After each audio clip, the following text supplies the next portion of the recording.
취업한 지 딱 한 달째 되던 날이었어요.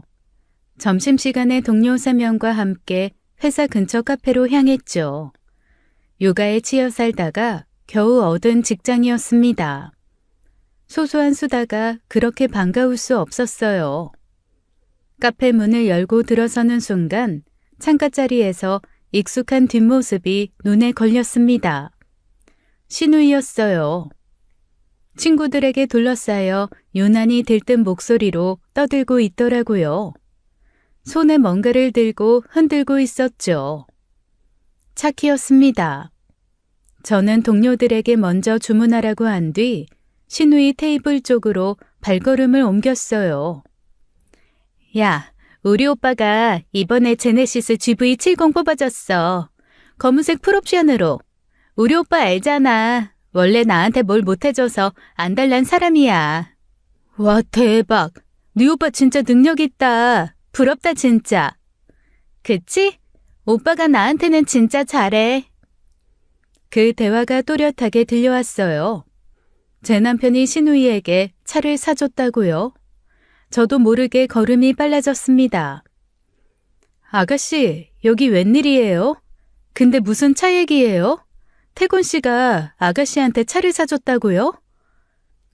신우이는 저를 보자마자 얼굴이 싸늘하게 굳었습니다. 눈동자가 흔들리더니 벌떡 자리에서 일어났어요. 아, 새언니 깜짝이야. 여긴 웬일이에요? 나 갑자기 급한 일이 있어서. 얘들아 미안, 나 먼저 간다. 신우이는 가방을 낚아채듯 집어들고 허겁지겁 카페를 빠져나갔습니다. 저는 곧바로 뒤따라 나가 주차장을 확인했어요.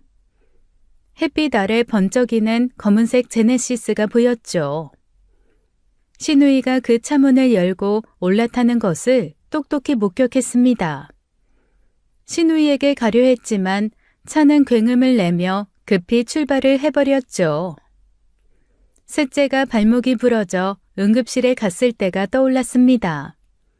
남편은 35만 원 병원비 영수증을 보며 한숨부터 내쉬었죠. 그런 사람이 신우이에게 6천만 원짜리 차를 선물했다고요? 그제야 깨달았습니다. 남편이 입버릇처럼 말하던 아이들을 위한 절약은 전부 거짓말이었다는 것을요. 저는 27에 소개팅으로 남편을 처음 만났어요.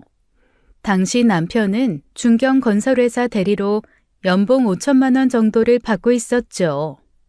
첫인상은 그저 평범했습니다. 그런데 만나면 만날수록 독특한 구석이 보이더라고요. 월급의 70%를 저축하는 사람이었어요.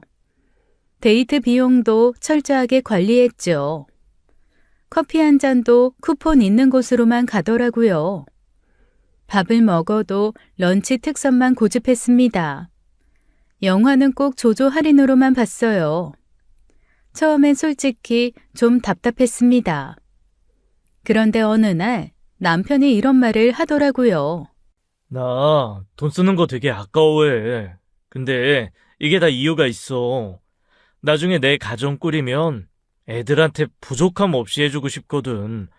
그러려면 지금부터 모아야지. 그 말에 마음이 흔들렸어요. 그때는 그 말이 그렇게 멋있게 들렸거든요. 요즘 세상에 미래를 이렇게 계획하는 남자가 어디 있나 싶었죠. 제 주변 친구들 남자친구는 하나같이 돈을 물쓰듯 했거든요. 월급 받으면 명품백 사주고 해외여행 끊고 정작 통장엔 남는 게 없었습니다. 3년을 만나는 동안 남편은 단 한 번도 과소비를 한 적이 없었어요. 30이 되었을 때 그 사람 통장에는 1억 2천만 원이 들어있었죠. 저는 그 성실함에 반해 결혼을 결심했습니다. 결혼 비용은 양가에서 절반씩 부담했어요. 신혼집은 남편이 모은 돈과 대출을 합쳐 수도권 외곽 24평 아파트를 샀죠. 작지만 우리 둘이 일궈낸 보금자리라는 생각에 가슴이 벅찼습니다.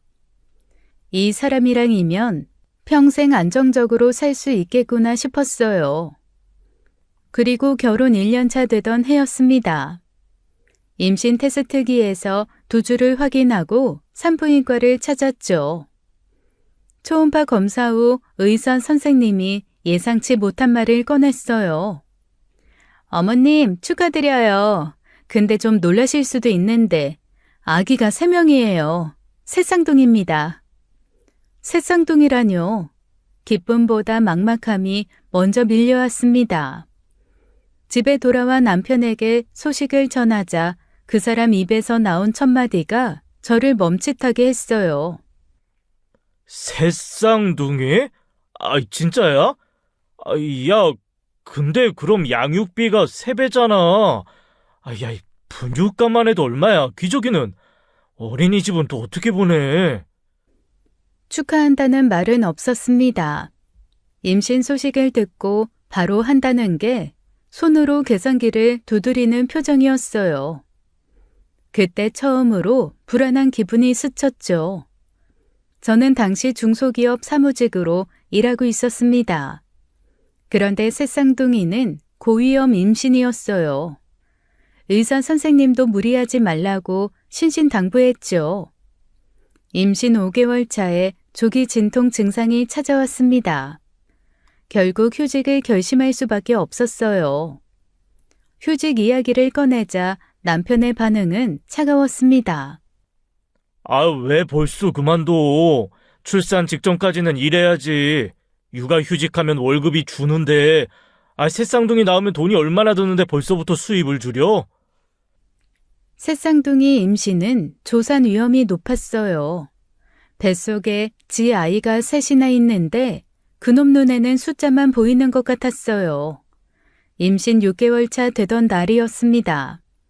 친정어머니가 제 얼굴 보러 오셨다가 저와 남편이 다투는 장면을 목격하셨어요. 야, 아, 진짜 한 달만 더 다녀. 한 달이 뭐가 대수야? 그 한 달 월급이 얼만데. 여보, 나 진짜 힘들어. 조기 진통 왔다니까. 의사 선생님도 쉬라고 했잖아. 아, 그럼 좀 쉬엄쉬엄 다니면 되지. 꼭 그만둬야 돼? 어머니 얼굴이 시뻘겋게 달아오르시더라고요. 아니 자네 지금 뭐라고 한 거야?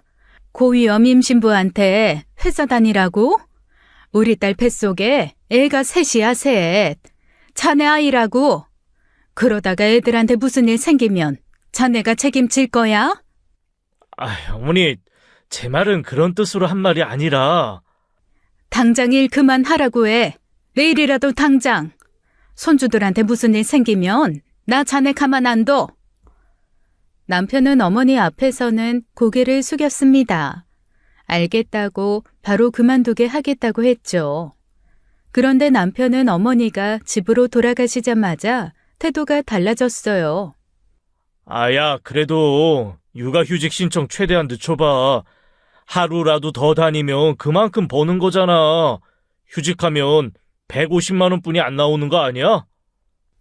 미친놈 같았어요. 저는 남편 말을 무시하고 바로 육아휴직에 들어갔습니다. 그날부터 우리 집은 외벌이 체제로 바뀌었어요.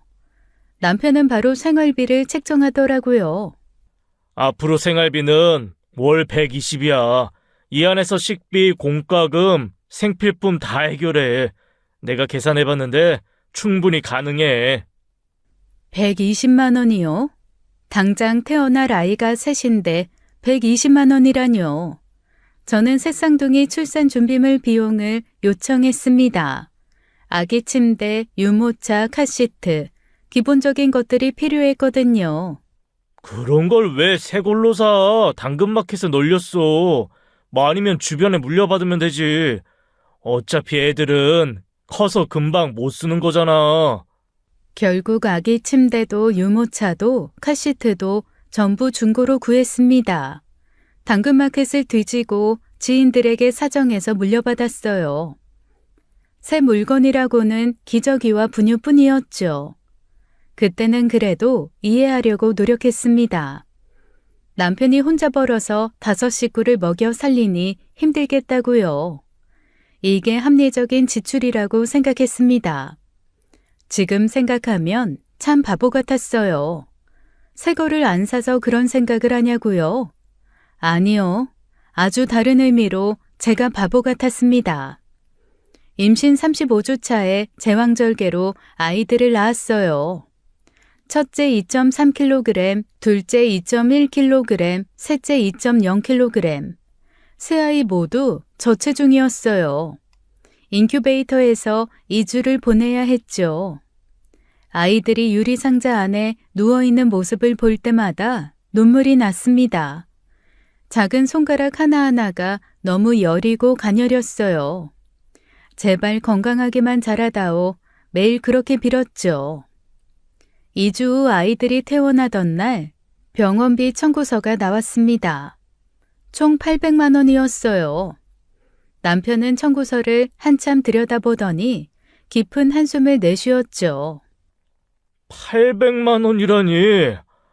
여보, 앞으로 병원은 진짜 최소한으로만 가자. 애들 좀 아프다고 바로바로 병원 데려가지 말고. 갓 태어난 아이들 셋을 앞에 두고 할 소리였을까요? 저는 남편에게 아이가 무사한 것에 감사하진 못할 망정 이상한 소리를 한다고 크게 화를 냈습니다. 남편은 제 말에 아무 말도 못했죠. 그렇게 5년이 흘렀습니다. 저는 새 쌍둥이를 키우며 생활비 120만 원 안에서 모든 것을 해결해야 했죠. 아이 셋을 120만 원으로 키워보신 분이 계실까요? 기저귀값, 분유값, 이유식 재료비만 해도 빠듯했습니다. 저는 매달 가계부를 붙잡고 1원 단위까지 계산했어요. 아이들이 5살이 되던 해 남편 연봉은 7천만 원으로 올랐습니다. 그런데 생활비는 여전히 120만 원이었어요. 여보, 애들도 이제 많이 컸잖아. 밥도 많이 먹고 생활비 좀 올려줘. 생활비를 올려달라고? 왜? 지금도 충분히 잘 쓰고 있잖아. 애들 어린이집 보내면서 뭐가 더 필요한데? 과자 한 봉지 사는 것도 아껴야 했습니다. 과자가 애들한테 좋은 게 아니야. 그냥 안 먹이는 게 맞아. 건강에도 안 좋고. 돈도 낭비인데 왜 군것질을 해? 외식은 1년에 한두 번이었어요. 그것도 김밥 천국 수준에서만 허락이 떨어졌죠. 아이들 옷은 전부 지인이나 이웃에게 물려받은 것들이었습니다. 5년 동안 새 옷을 사준 적이 손에 꼽았어요. 그나마 새 옷이라고는 명절에 친정에서 선물 받은 것들 뿐이었죠. 책과 장난감도 마찬가지였습니다. 전부 중고거나 물려받은 것들이었어요. 책이 뭐가 중요해? 도서관 가면 공짜로 빌릴 수 있어. 어차피 책은 아이들 크면 읽지도 않아. 장난감도 마찬가지야. 며칠 가지고 놀다 질리는 거잖아. 사실 틀린 말은 아니었습니다. 그래서 힘들어도 남편이 하자는 대로 따르긴 했어요. 아이들도 불평 한마디 하지 않았습니다. 엄마 아빠가 힘든 걸 알았던 걸까요? 마트에 가면 과자 코너를 지나며 눈으로만 바라봤어요. 손을 뻗지 않았습니다. 사달라고 조르지도 않았죠. 그냥 힐끗 보고는 고개를 돌렸어요. 그 모습을 볼 때마다 제 심장이 쪼그라드는 것 같았습니다. 5살짜리가 무슨 눈치를 이렇게까지 봐야 하나요? 아이들에게 미안해서 견딜 수가 없었어요. 그러던 어느 해 가을이었습니다. 어린이집에서 셋째가 울면서 집에 돌아왔어요. 얼굴이 벌겋게 부어 있었죠. 시훈아, 왜 울어? 무슨 일 있었어? 셋째는 대답도 못하고 제품에 안겨 엉엉 울기만 했습니다. 그날 셋째가 입고 간 옷은 형들이 입다 물려준 것이었어요. 목 부분이 늘어나고 무릎에는 기운 자국이 있었죠. 저는 그게 부끄러운 줄도 몰랐습니다. 깨끗하게 빨아서 보냈으니까요.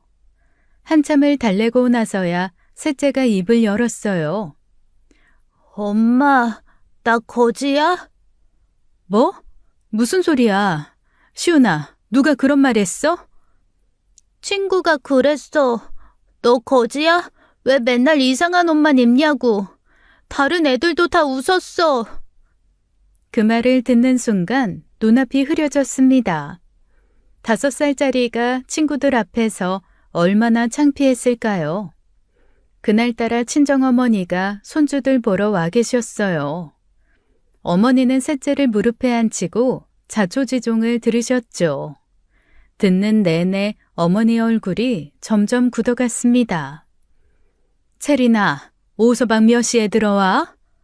보통 8시쯤. 그래, 기다려야겠다. 어머니는 거실 소파에 앉아 남편이 퇴근할 때까지 꼼짝도 안 하셨어요. 저녁 8시, 남편이 현관문을 열고 들어왔습니다. 어머님, 오셨어요? 자네, 이리 와서 앉아보게. 남편은 어머니 표정을 보더니 멈칫했죠. 마지못해 소파에 앉았습니다. 시훈이가 오늘 어린이집에서 거지라고 놀림받았어. 옷이 낡아서. 자네 왜 애들한테 옷을 안 사줘? 남편은 웃으며 대답했어요. 그 웃음이 저는 아직도 잊히지 않습니다. 어머님, 그게 다 이유가 있어요. 애들이 어릴 때 가난을 좀 경험해봐야 나중에 돈의 소중함을 알거든요. 요즘 애들이 왜 버릇이 없냐면 너무 풍족하게 자라서 그래요. 어머니 얼굴이 시뻘겋게 변했습니다. 뭐? 그게 무슨 소리야? 5살짜리한테 가난을 가르쳐? 그게 교육이야? 어머님은 잘 모르셔서 그래요. 요즘 육아 전문가들도 다 이렇게 말해요. 육아 전문가? 자네 지금 나한테 훈수 두는 건가? 내가 자식들을 키워봤어. 난 안 되겠네. 손주가 거짓소리 들으면서 자라는 꼴을 내가 어떻게 봐? 남편은 더 이상 대꾸하지 않고 방으로 들어가 버렸습니다. 도망치듯이요. 어머니는 저를 붙잡고 말씀하셨어요. 체리나, 앞으로 애들 옷, 책, 장난감 내가 다 사줄게. 이 꼴로 키우지 마. 애들이 진짜 거지니? 그날 밤 어머니가 돌아가시고 나서 남편이 방에서 나왔습니다. 장모님은 왜 남의 집 가정교육에 참견이야? 당신이 뭐라고 일러 바쳤어? 저는 더 이상 참을 수가 없었어요. 적당히 해. 애가 거짓소리 듣고 왔는데 아빠라는 인간 입에서 나오는 게 그 말뿐이니? 당신 진짜 애 아빠 맞아? 친정어머니가 도와주겠다고 하셨지만 저는 제 손으로 해결하고 싶었습니다. 30이 넘어서 부모님께 손 벌리는 게 싫었거든요. 아이들이 어린이집에 간 시간에 파트타임 일을 시작했어요. 원래도 아이들이 좀 크면 하려고 했기도 했고요. 집 근처 카페에서 주 5회 하루 4시간씩 일했죠. 시급이 많지는 않았지만 티끌 모아 태산이었습니다. 저는 이 돈을 남편 몰래 따로 모았어요. 아이들 옷도 사주고 책도 사주고 간식도 사줬죠. 남편 눈치 안 보고 아이들한테 뭔가를 해줄 수 있다는 게 그렇게 좋을 수가 없었습니다. 처음으로 숨통이 트이는 기분이었어요. 그런 어느 겨울밤이었어요. 밤 10시쯤 셋째가 갑자기 울기 시작했습니다. 이마를 짚어보니 불덩이처럼 뜨거웠어요. 체온계로 재니 39도였죠. 그런데 열만 있는 게 아니었습니다. 발목이 퉁퉁 부어 올라 있었어요. 낮에 어린이집에서 놀다가 삐끗했다고 하더라고요. 여보, 시훈이 응급실 가야 할 것 같아. 열도 39도고 발목도 이상해. 남편은 누워서 휴대폰만 보고 있었습니다. 고개도 안 들더라고요. 이 시간에? 지금 가면 대기만 몇 시간이야. 내일 아침에 동네 병원 가. 내일까지 어떻게 기다려? 애가 이렇게 아파하는데. 애들은 원래 열 잘 나. 해열제 먹이고 자면 내일 괜찮아질 거야. 뻔했습니다. 응급실 비용이 아까워서 저러는 거였죠. 셋째가 발목을 잡고 계속 울었습니다. 아파, 아파, 엄마 아파. 그 말만 반복했어요. 5살짜리가 고통에 몸을 비틀고 있는데 남편은 휴대폰 게임을 하고 있었습니다. 여보, 지금 당장 가야 돼. 시훈이 발목 좀 봐. 야, 응급실비가 얼마나 비싼지 알아? 괜히 갔다가 별거 아니면 돈만 날리는 거야. 좀 참아봐. 그 순간 제 안에서 뭔가가 끊어졌습니다. 저도 모르게 손이 올라갔어요. 남편 뒤통수를 있는 힘껏 내리쳤죠. 야, 이씨, 미쳤어? 미친 건 너지, 이 인간아. 애가 아프다는데 돈 타령이야? 저는 셋째를 안고 집을 나왔습니다. 한겨울 밤바람이 매서웠지만 그런 건 느껴지지도 않았어요. 택시를 잡아 타고 대학병원 응급실로 향했죠. 셋째는 제품에서 계속 훌쩍거렸습니다. 시훈아, 조금만 참아. 엄마가 금방 낫게 해줄게. 엑스레이 촬영 결과가 나왔습니다. 발목 골절이었어요. 의사 선생님이 말씀하셨죠. 하루만 더 늦었으면 수술해야 했을 수도 있어요. 잘 오셨습니다. 그 말을 듣는 순간 다리에 힘이 풀렸습니다. 응급실비와 기부스 비용으로 총 35만 원이 나왔어요. 다음 날 남편이 병원비 영수증을 받습니다. 한참을 들여다보더니 깊은 한숨을 내쉬었죠. 사과는 없었어요. 어제 자기가 뭐라고 했는지 기억도 못하는 것 같았습니다. 한숨 쉬지 마. 바로 병원 안 갔으면 큰일 날 뻔했어. 너는 자식 병원비가 아깝니? 돈이 그렇게 아까우면 당신 죽었을 때 그냥 아무 길가에 묻어서 장례비도 아껴줄 테니까 그만 아까워해. 그리고 애 앞에서 한 번만 더 한숨 쉬면 진짜 패버린다. 남편은 아무 말 없이 방으로 들어가 버렸습니다. 35만 원이요. 지 자식 발목이 부러졌는데 35만 원이 아까운 사람이었어요. 그때는 이 사람이 그냥 유별나게 아끼는 사람인 줄 알았습니다. 적은 봉급의 외벌이로 아이 셋을 키워야 했으니 이러는 거라 생각했죠. 저는 진짜 이유는 한참 뒤에야 알게 됐습니다. 다음해 여름이었습니다. 여동생이 가족 합동 여름 휴가를 제안했어요. 언니, 이번 여름에 다 같이 오키나와 가자. 엄마 아빠도 모시고 우리 가족들끼리 애들도 바다 보여주고. 여동생 가족, 친정 부모님, 저희 가족까지 총 10명이었죠. 5박 6일 일정으로 계획을 세웠습니다. 남편은 처음에 난색을 표했어요. 해외여행? 아유, 비행기 값만 얼마야. 거기다 숙소, 밥값까지. 동남아도 아니고 오키나와는 비싸. 아유, 나는 좀 힘들 것 같아. 당신이 애들하고 다녀와. 솔직히 예상했던 반응이었습니다. 이 사람이 해외여행을 갈 리가 없었죠. 자기가 빠지고 저와 애들만 보내면 여행 경비를 자기 대신 저희 친정에서 부담해 줄 거라는 쥐새끼 같은 계산이었어요. 그런데 아버지가 한마디 하셨어요. 내가 항공권이랑 숙소, 주요 경비 다 낼 테니까 걱정 말고 같이 가자. 온 가족이 다 같이 가야 의미가 있지. 그 말이 떨어지자마자 남편 태도가 180도 바뀌었습니다. 아버님, 그렇게 말씀하시면 당연히 가야죠. 감사합니다. 애들도 좋아하겠네요. 남의 돈이라면 기꺼이 따라오는 거였어요. 그 모습을 보는데 정이 뚝 떨어지더라고요. 돈 내라고 하면 안 간다더니 공짜라니까 바로 간다는 거잖아요. 저는 그 순간 남편 얼굴을 제대로 노려보았습니다. 남편 놈은 딴청을 피우며 제 시선을 피하더군요. 오키나와에 도착한 첫날 저녁이었어요. 가족들이 해변 근처 식당에서 저녁을 먹게 됐죠. 다들 메뉴판을 보며 이것저것 시켰습니다. 그런데 남편은 메뉴판 맨 아래쪽만 뚫어지게 보고 있었어요. 나는 이거 미니 우동 하나.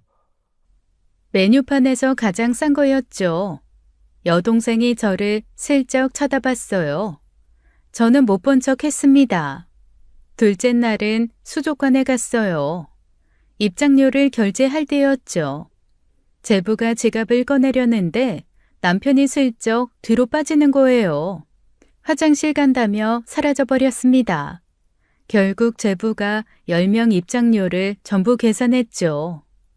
남편은 계산이 끝나고 나서야 요요히 나타났어요. 셋째 날은 기념품 가게에 들렀습니다. 아이들이 장난감 코너를 보더니 눈이 반짝반짝 빛났어요. 아빠, 이거 사주세요. 네? 딱 하나만요. 안 돼. 이런 거 집에 가면 다 있어. 여기서 비싸게 살 필요 없어. 시준이가 고개를 푹 숙였어요. 시연이랑 시윤이도 눈치를 보며 아무 말도 못했죠. 그 모습을 본 제부가 다가왔습니다. 시준아, 이모부가 사줄게. 너희 셋 다 골라봐. 아이들 셋 다 장난감을 하나씩 골랐어요. 남편은 옆에서 아무 말도 안 하고 서 있었죠. 자기 아이들 장난감을 동서가 사주는데 고맙다는 말 한마디가 없었습니다. 당연하다는 표정이었어요. 그날 밤 여동생이 저를 따로 불렀습니다. 언니, 나 할 말 있어. 왜? 형부 너무한 거 아니야? 여행 내내 돈 한 푼도 안 쓰잖아. 수족관에서 화장실 간다고 도망간 거 다 봤어. 창피해서 내가 다 민망했어. 엄마 아빠도 다 보고 있어. 저는 아무 말도 못했습니다. 할 말이 없었거든요. 변명할 수도 없었어요. 마지막 날 숙소를 출발하기 전 저는 여행 경비를 대충 정산했습니다. 항공권, 숙소, 식비, 입장료, 기념품까지 전부 합산했죠. 10만 원이요. 남편이 여행 내내 쓴 돈은 본인 용돈 10만 원이 전부였죠.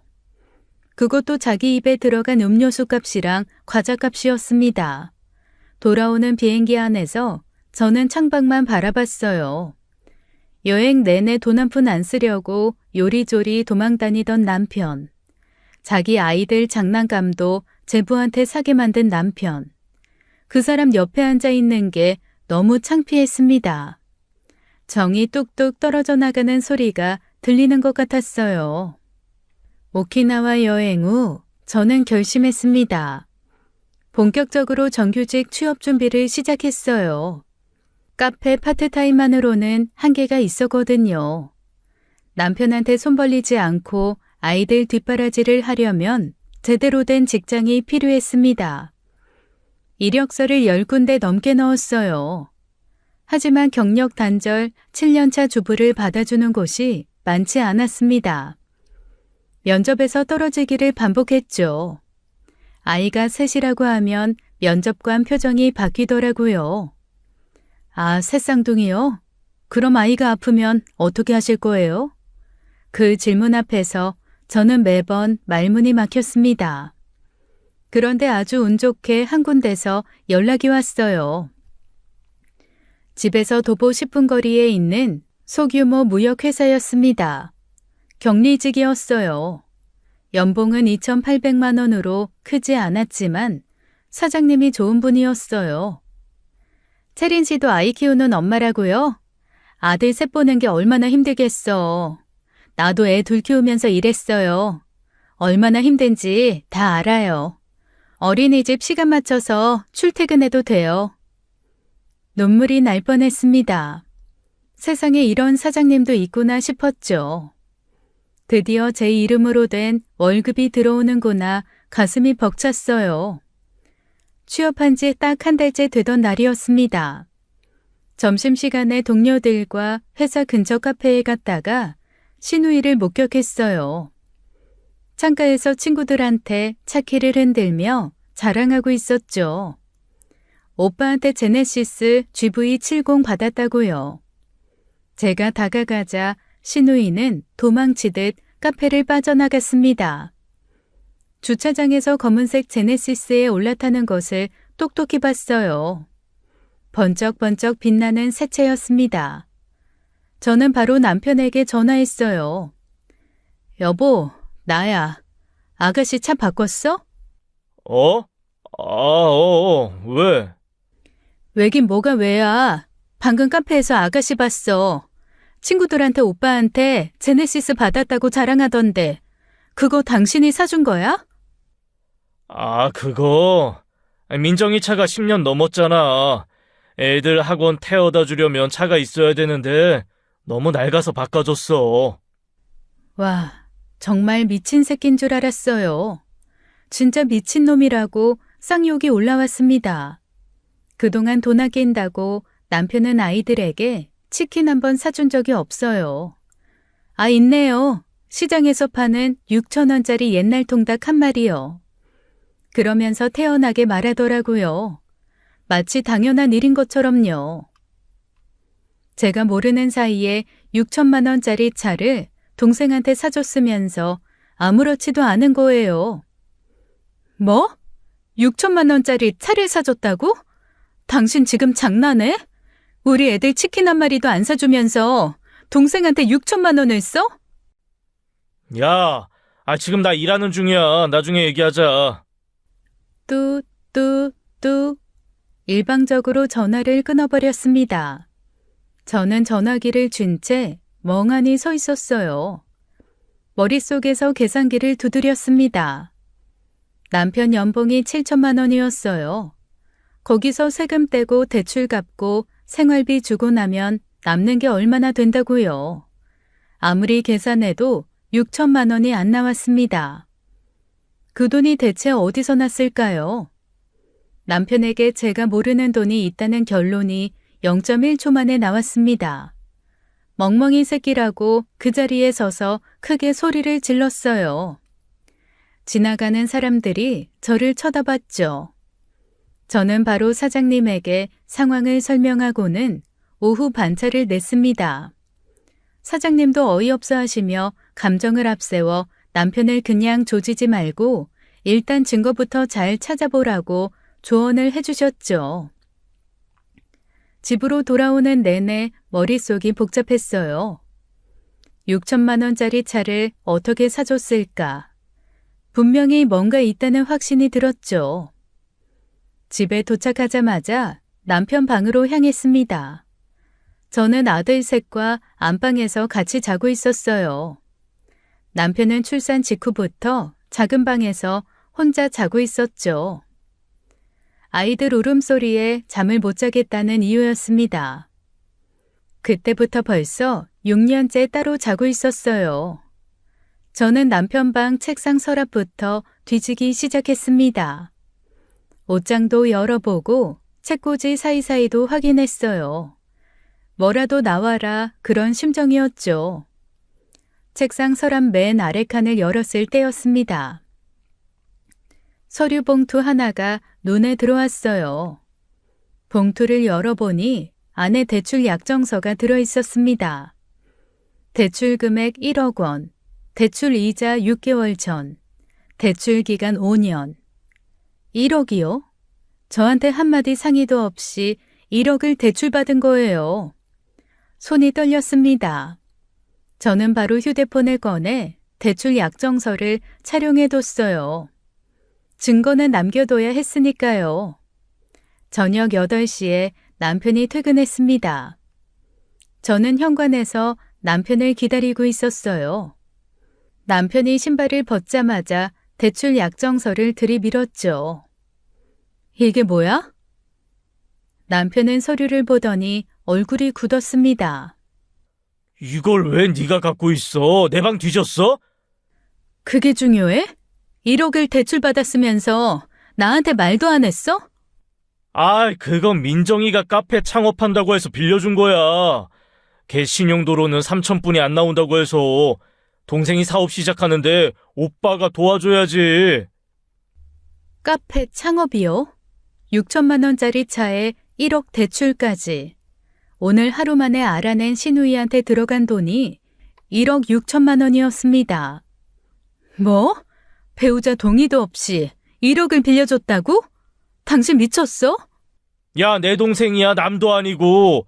오빠가 동생한테 그 정도도 못해줘? 가족인데? 니네 친정도 나이 들면 나한테 손 벌릴 거잖아. 뭐? 정신병자 새끼 아니야? 대체 이건 뭔 가정인가요? 지금까지 금전적으로 지원을 해줬으면 해줬지 남편한테 하나 받은 거 없는 친정이었습니다. 여행 경비 다 내주시고 손주들 옷이랑 장난감 사주시고 보험까지 들어주셨죠. 기가 막혀서 말이 안 나왔습니다. 그런데 나중에 손 벌릴 거라고 가정을 하며 지가 시누이 돈 빌려준 걸 합리화하고 있었어요. 이게 정신병이 아니면 뭐가 정신병인가요? 미친놈아. 시아버지 병원비 200만 원 부족했을 때 누가 보탰는데, 어? 이번 여름 휴가 비용도 누가 냈어, 어? 그 잘난 주둥이로 떠들어 보라고! 남편은 대답 대신 짜증을 내며 집을 나가버렸습니다. 쾅하고 현관문이 닫혔어요. 저는 바로 시누이에게 전화했습니다. 신호음만 울리고 받지 않더라고요. 카카오톡으로 메시지를 보냈어요. 아가씨, 1억 당장 갚아요. 나 이거 동의한 적 없어요. 차값도 당장 갚고요. 읽기만 하고 답장이 없었습니다. 전화를 다시 걸어도 안 받았어요. 완전히 연락을 피하는 거였죠. 그 순간 확신했습니다. 이놈들이 저를 호구로 보고 있다고요. 이대로 당하고만 있을 수는 없었어요. 1억 대출을 발견한 그날 밤 저는 이혼을 결심했습니다. 더 이상 이 사람과는 못 살겠다고요. 그런데 한 가지 걸리는 게 있었어요. 남편이 시누이한테만 돈을 줬을까요? 시댁 부모님한테도 뭔가 빌려줬을 수 있었습니다. 아니, 시누이에게 준 돈이 더 있을 수도 있겠죠. 제가 모르는 돈이 더 있을 거라는 생각이 들었어요. 그리고 계산이 안 맞았습니다. 남편 연봉이 7천만 원이었어요. 아무리 생각해도 숫자가 안 맞았습니다. 분명히 재산을 숨기고 있는 거였어요. 이혼하면 재산 분할을 받아야 하잖아요. 숨긴 재산이 있으면 그것도 다 찾아내야 했습니다. 아이들 셋을 키우려면 한 푼이라도 더 받아내야 했거든요. 저는 흥신소를 고용하기로 결정했습니다. 인터넷으로 검색해서 평판 좋은 곳을 찾았어요. 상담을 받고 착수금 200만 원을 지불했죠. 파트타임으로 모은 돈이었습니다. 아이들 옷이랑 간식 사주려고 모은 돈이었는데 이렇게 쓰게 될 줄 몰랐네요. 남편분 재산 조사요? 뭐 알겠습니다. 회사 관계, 금융 거래 내역, 부동산 명의 다 확인해 드릴게요. 2주 정도 시간 주세요. 겸사겸사 사생활도 모두 파악해 드리겠습니다. 2주를 기다렸습니다. 그 2주가 얼마나 길었는지 몰라요. 남편 얼굴을 보면서 아무렇지 않은 척하는 게 제일 힘들었죠. 밥상에 마주 앉아서 밥을 먹는데 구역질이 났습니다. 그래도 꾹 참았어요. 아직은 들킬 때가 아니었으니까요. 2주 후 흥신소에서 연락이 왔습니다. 중간 보고서를 보내왔어요. 남편 재산 관련 내용이었죠. 그런데 예상치 못한 정보가 함께 들어있었습니다.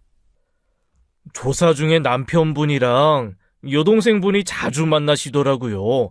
접점이 많아서 함께 조사했는데 이런 게 나왔습니다. 보고서에 사진이 첨부되어 있었어요. 시누이였습니다. 심해부가 아닌 다른 남자와 함께 호텔에 들어가는 사진이었죠. 나오는 사진도 있었어요. 같은 호텔, 같은 남자, 한두 번이 아니었습니다. 사진 속 남자는 30대로 보였어요. 시누이가 바람을 피우고 있었던 거예요. 기가 막혔습니다. 오빠한테 1억 6천만 원 뜯어내면서 외도까지요? 남편한테 받은 돈으로 저 남자랑 호텔을 다녔구나 싶었어요. 어이가 없어서 웃음이 나왔습니다. 이건 뭔 경우인가 싶었어요. 그런데 웃다가 문득 이런 생각이 들었습니다. 이거 써먹을 수 있겠다고요. 신우이는 이 사진을 심해부한테 보여주는 걸 원하지는 않겠죠. 이걸로 신우이 입을 열게 할 수 있었습니다. 남편이 뭘 숨기고 있는지 신우이는 분명 알고 있을 거예요. 그리고 이제 신우이는 말할 수밖에 없게 됐죠. 저는 신우이에게 전화를 걸었습니다. 신호음만 울리고 받지 않더라고요. 한 번, 두 번, 세 번. 자동차 사건 이후 신우이는 제 연락을 받지 않았어요. 저는 문자를 보냈습니다. 아가씨, 할 얘기 있으니까 만나요. 안 만나주면 심해부 만나서 아가씨 비밀 얘기할 거야. 보내고 1분도 안 돼서 전화가 왔어요. 새언니, 무슨 얘기요? 갑자기 내 남편한테 무슨 비밀을 말해요? 왜? 찔려? 만나서 얘기하자. 전화로 할 얘기 아니야. 아니, 무슨 비밀인데 그래요? 궁금하면 내가 심해부한테 전해줄게. 심해부한테 물어볼래?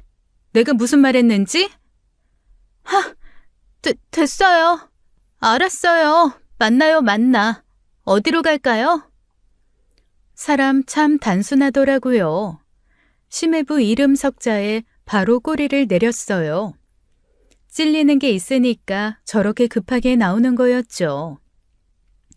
저는 집에서 멀리 떨어진 한적한 카페를 골랐습니다. 아는 사람 만날 일 없는 곳이었죠. 신우이가 도착했을 때 저는 이미 자리에 앉아 있었어요. 신우이 얼굴이 잔뜩 굳어 있었습니다. 새언니, 무슨 비밀이요? 남편한테 무슨 비밀을 얘기한다는 거예요? 저는 대답 대신 가방에서 서류 봉투를 꺼냈습니다. 봉투 안에 든 사진들을 테이블 위에 던져놓았죠. 호텔에 들어가는 신우이, 모르는 남자와 팔짱 끼고 있는 신우이, 같은 호텔에서 나오는 두 사람. 신우이 얼굴이 하얗게 질렸습니다. 손이 부들부들 떨리더라고요. 이거 어디서 났어? 새언니 이거 뭐야? 아가씨가 뭔지 더 잘 알잖아. 이거 매부한테도 보여줄까? 뭐 하자는 거야 지금? 싫어? 그래, 싫으면 내 질문에 성의껏 대답이나 해. 지금 나 협박하는 거야? 맞아. 왜? 안 돼? 이런 미친. 자, 질문 들어간다. 성의 없는 대답이나 나를 능멸하는 거짓 대답이 나오면 그 즉시 심해부한테 문자 간다. 알았니? 오태곤이 왜 아가씨한테 6천만 원짜리 차를 사줬어? 그리고 1억은 왜 빌려줬어? 사실대로 말해. 신우이는 한참을 망설였습니다. 테이블 위 사진을 번갈아 보더니 고개를 떨궜어요. 입술을 깨물다가 천천히 입을 열었죠. 이거 듣고 나면 후회할 수도 있어. 후회는 듣고 내가 할 테니까 그냥 어서 말해. 인내심 테스트하지 말고. 신우이가 털어놓은 이야기는 상상도 못한 내용이었습니다. 오빠가 회사에서 돈을 빼돌렸어요. 하청업체 대금 조작해서 3년 동안 총 4억 정도 될 거예요. 4억이요? 횡령이라고요? 이 새끼들은 파도 괴담만 나왔습니다. 내가 원래 오빠랑 같은 회사 경리였잖아요. 장부 정리하다가 이상한 거 발견했어. 숫자가 안 맞는 게 있더라고. 오빠한테 물어봤더니 실토하더라. 그래서 입막은 비용으로 1억이랑 차를 받아낸 거야? 그럼 어떡해요. 오빠를 신고할 수도 없고. 전 공범되기 싫어서 퇴사했어요. 대신 오빠한테 카페 창업 자금이랑 차 달라고 했지. 나도 먹고는 살아야 하니까. 기가 막혔습니다. 남매가 한통속이었어요. 오빠는 4억을 횡령하고 동생은 그걸 알면서 입막은 비용으로 1억 6천만 원을 뜯어냈고요. 그러면서 저한테는 생활비 120만 원 쥐어주며 아끼라고 했던 거예요. 아이들 과자 한 봉지도 낭비라고 하면서요. 셋째 병원비 35만 원에 한숨 쉬던 놈이 4억을 횡령했다고요. 웃음이 나왔습니다. 너무 어이가 없어서 웃음밖에 안 나왔어요. 증거 있어? 장부 사본이나 계좌 내역 같은 거. 퇴사할 때 혹시 몰라서 복사해뒀어요. 오빠가 언젠가 나한테 뒤집어 씌울 수도 있으니까. 나한테 보내줘. 다 보내. 어디다 쓸 거예요? 오빠 신고하려고요? 그건 내가 알아서 할게. 아가씨는 자료만 보내면 돼. 안 그럼 이 사진들 심해부한테 간다. 신우이는 고개를 끄덕였습니다. 선택의 여지가 없었죠. 자리에서 일어나려는데 신우이가 제 손을 붙잡았어요. 새언니, 부탁이 있어요. 뭔데? 내가 말한 거 오빠한테 절대 비밀로 해줘요. 내가 말했다는 거 알면 나 진짜 죽어. 오빠가 어떤 사람인지 새언니도 알잖아요. 알았어.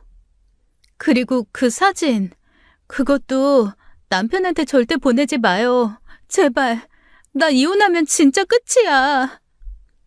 간곡하게 매달리더라고요. 저는 고개를 끄덕였습니다.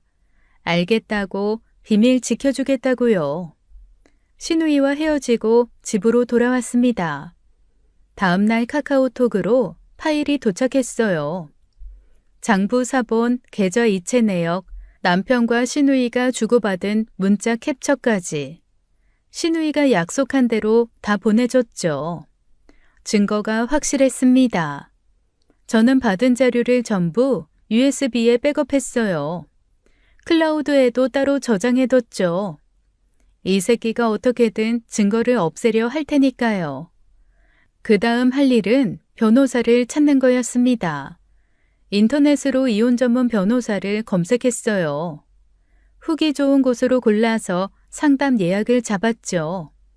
변호사 사무실에서 저는 모든 걸 털어놓았습니다. 오태곤의 횡령 사실, 숨긴 재산, 신우이한테 빠져나간 돈까지요. 자료 확인해봤는데 횡령 증거가 확실하네요. 이걸 회사에 제보하시면 남편분은 형사처벌받게 됩니다. 이혼 소송에서도 아주 유리하게 작용될 거예요. 재산 분할은 얼마나 받을 수 있을까요? 숨긴 재산까지 다 찾아내면 상당히 받을 수 있어요. 다만 한 가지 주의하실 게 있습니다. 횡령금 변상 명령이 내려지면 남편분 재산이 줄어들어요. 타이밍 잘 잡으셔야 합니다. 그럼 어떻게 하는 게 좋을까요? 먼저 회사에 익명 제보를 하세요. 남편분이 흔들리면 틈을 타서 이혼을 선언하시는 겁니다. 그래야 협상에서 유리해요. 저는 고개를 끄덕였습니다. 변호사 말대로 하기로 했어요. 착수금을 지불하고 정식으로 이혼 소송 준비를 시작했죠. 7년이었습니다. 생활비 120만 원으로 버티고 아이들 과자 하나 못 사주면서 살았던 7년. 그 시간 동안 남편은 4억을 횡령하고 있었어요. 이제 그 대가를 치를 차례였습니다. 남편 회사 감사팀 이메일 주소를 알아냈습니다. 인터넷에 검색하니까 바로 나오더라고요. 저는 신우이에게 받은 횡령 증거 자료를 모두 첨부해서 익명으로 메일을 보냈어요. 귀사 직원 오태곤이 3년간 하청업체 대금을 조작하여 횡령한 증거입니다. 확인 부탁드립니다. 보내기 버튼을 누르는 손이 떨리지 않았습니다. 오히려 시원했어요. 7년 동안 참았던 게 한꺼번에 터져 나오는 기분이었죠. 신고를 하고 나서 바로 친정어머니께 전화를 드렸습니다. 엄마, 나야. 애들 며칠만 맡아줄 수 있어? 갑자기 무슨 일이야? 무슨 일이 있어? 나중에 설명할게. 체리나, 무슨 일인지 말을 해야지. 엄마가 얼마나 걱정되는데. 엄마 제발, 나중에 다 얘기할게. 지금은 못해. 어머니는 더 묻지 않으셨어요. 제 목소리에서 뭔가 느끼셨나 봅니다. 오후에 아이들을 친정에 보냈어요. 시준이가 왜 외할머니 집에 가냐고 물었지만 저는 대답하지 않았습니다. 그냥 엄마가 할 일이 있어서 그런다고만 했죠. 아이들을 보내고 나서 저는 집에서 남편을 기다렸습니다. 거실 소파에 앉아서요. 불도 안 켜고 어둠 속에서 기다렸어요. 평소 퇴근 시간인 8시가 지나도 남편은 오지 않았습니다. 9시, 10시, 밤 10시가 넘어서야 현관문이 열렸어요. 남편이 들어왔습니다. 얼굴이 창백하더라고요. 핏기가 하나도 없었어요. 남편은 저를 보지도 않고 거실 소파에 털썩 주저앉았습니다. 그리고 중얼거렸죠. 회사에서 감사가 들어왔어. 갑자기 누가 제보를 했나 봐. 그래서 여보, 저는 지금 이 순간이라는 판단이 섰습니다. 자리에서 일어나 남편 앞에 섰어요. 이혼하자. 남편이 고개를 들었어요. 눈이 휘둥그레졌죠.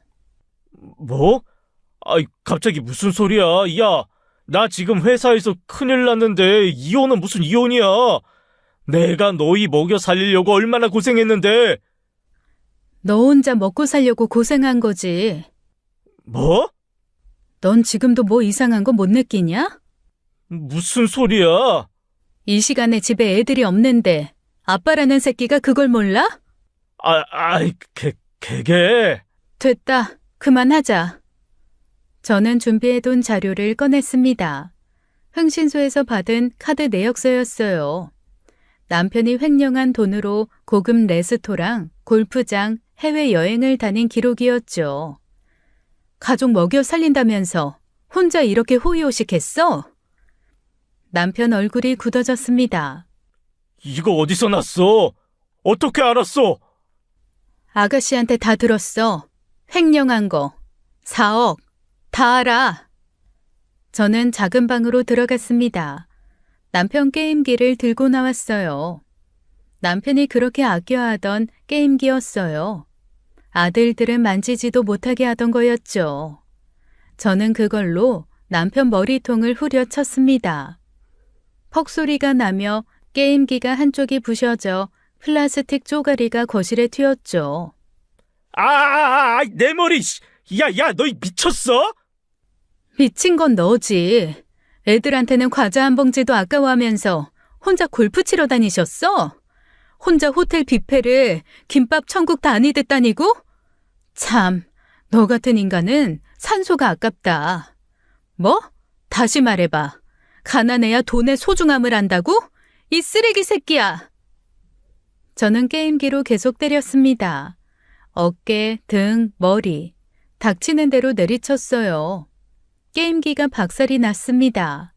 저는 남편 머리채를 잡았어요. 그대로 현관까지 끌고 갔죠.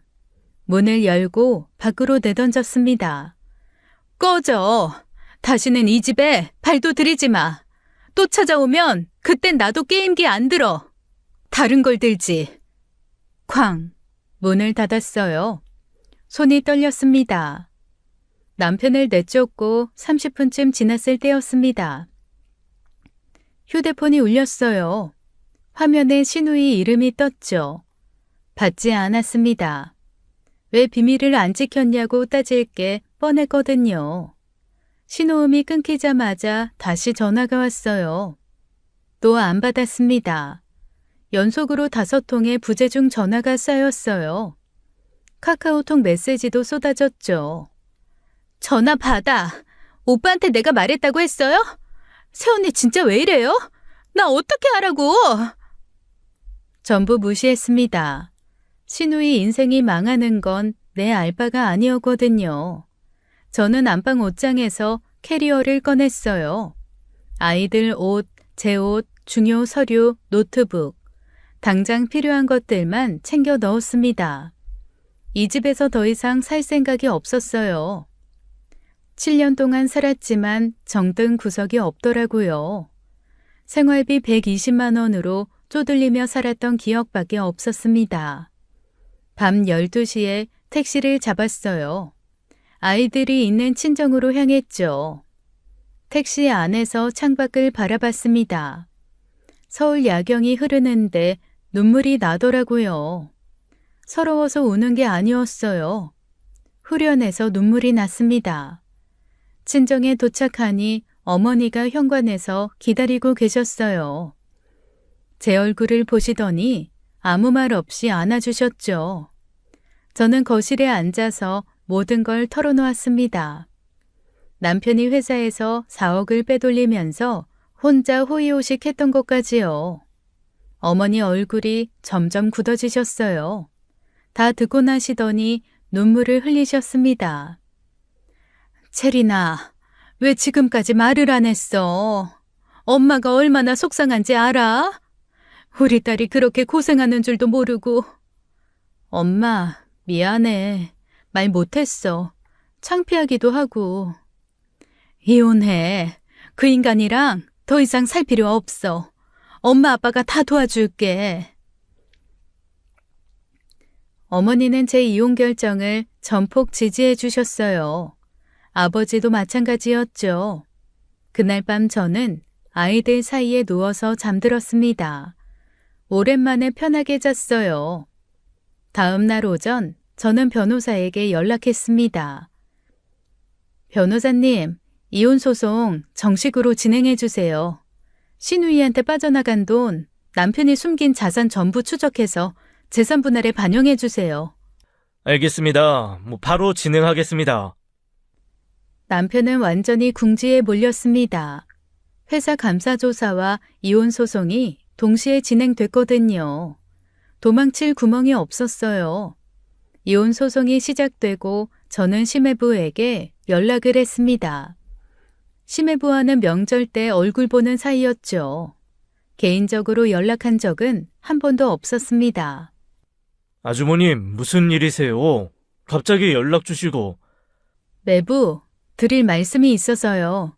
시간 되시면 잠깐 뵐 수 있을까요? 무슨 말씀인지. 일단 알겠습니다. 시간 내볼게요. 저는 강남에 있는 한적한 커피숍을 골랐어요. 심해부가 도착했을 때 저는 이미 자리에 앉아 있었습니다. 심해부 얼굴에 물음표가 가득하더라고요. 아주머님, 무슨 일이세요? 갑자기 보자고 하셔서 좀 놀랐습니다. 아, 다름이 아니라 매부, 요즘 결혼 생활은 어떠세요? 결혼 생활이요? 좋죠. 덕분에 잘 지내고 있습니다. 형식적인 대답이었어요. 눈을 피하더라고요. 저는 가방에서 쇼핑백을 하나 꺼냈습니다. 매부, 곧 생일이시잖아요. 선물 준비했어요. 이런 걸 왜... 감사합니다. 심해부가 쇼핑백을 받았어요. 안에는 남성용 로션 세트가 들어있었죠. 그런데 로션 말고 서류 봉투가 하나 더 있었습니다. 이건 뭐예요? 봉투가 있는데. 아, 그거요? 오다가 주웠는데 쇼핑백에 넣어뒀네요. 버리시든지 가지시든지 하세요. 심해부는 고개를 갸웃거리며 봉투를 열었어요. 안에 든 것을 꺼내는 순간 심해부 얼굴이 굳어졌습니다. 사진이었어요. 신우이가 다른 남자와 호텔에 들어가는 사진들이요. 심해부 손이 떨리기 시작했어요. 얼굴이 시뻘겋게 달아올랐습니다. 이게 뭡니까? 이게 대체 뭐냐고요? 제가 어떻게 알아요? 주운 거라니까요. 저는 신우이에게 비밀을 지켜주겠다고 약속했었죠.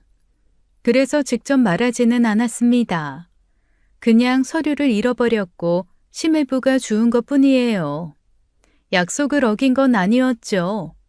심해부가 테이블을 내리쳤습니다. 커피잔이 쏟아졌어요. 주변 사람들이 다 쳐다봤죠.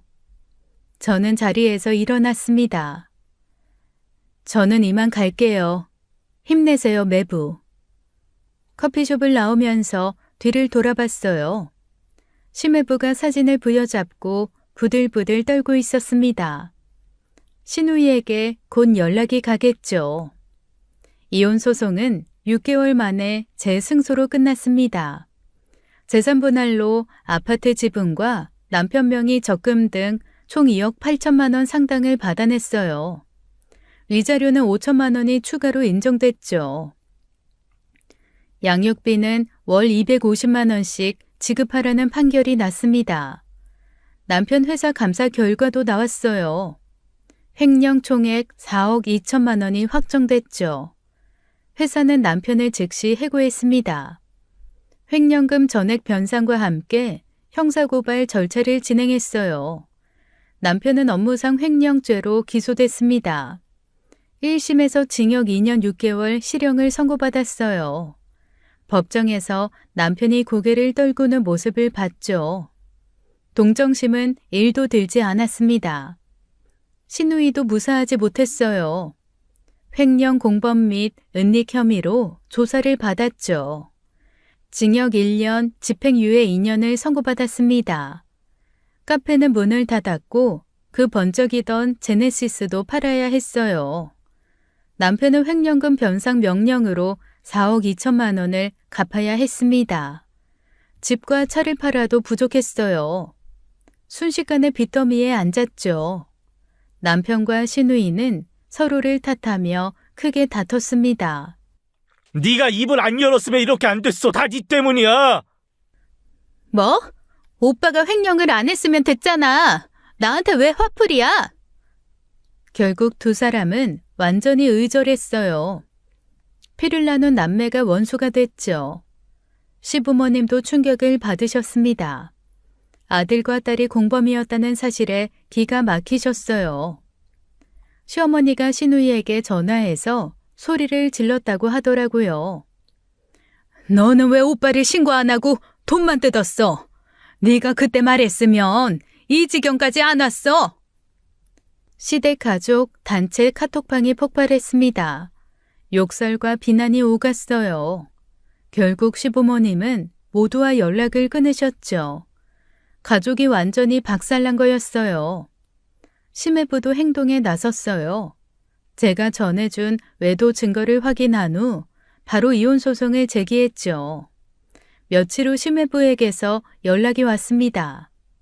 아주머님, 진심으로 감사드려요. 10년을 속고 살았네요. 잘 되셨으면 좋겠어요. 매부도 새 출발하세요. 심해부는 저와 비슷한 시기에 이혼 소송에서 승소했습니다.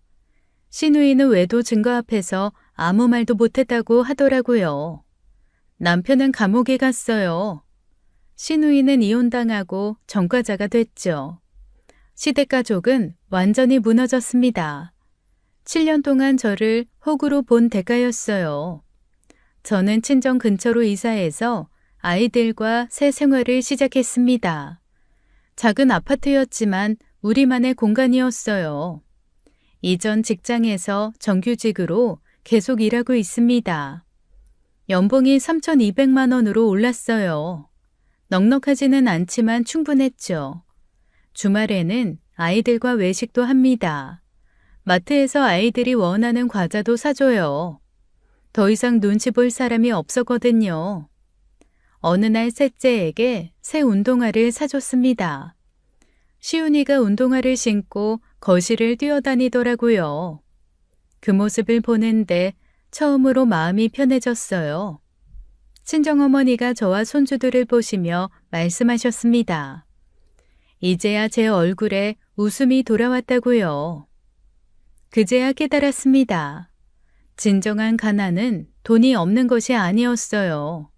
사랑하는 사람에게 쓸 마음이 없는 것, 그게 진짜 가난이었죠. 지금까지 사연 읽어주는 남녀였습니다. 끝까지 시청해주신 여러분 감사드리며 저희는 다음 사연으로 돌아올게요. 감사합니다.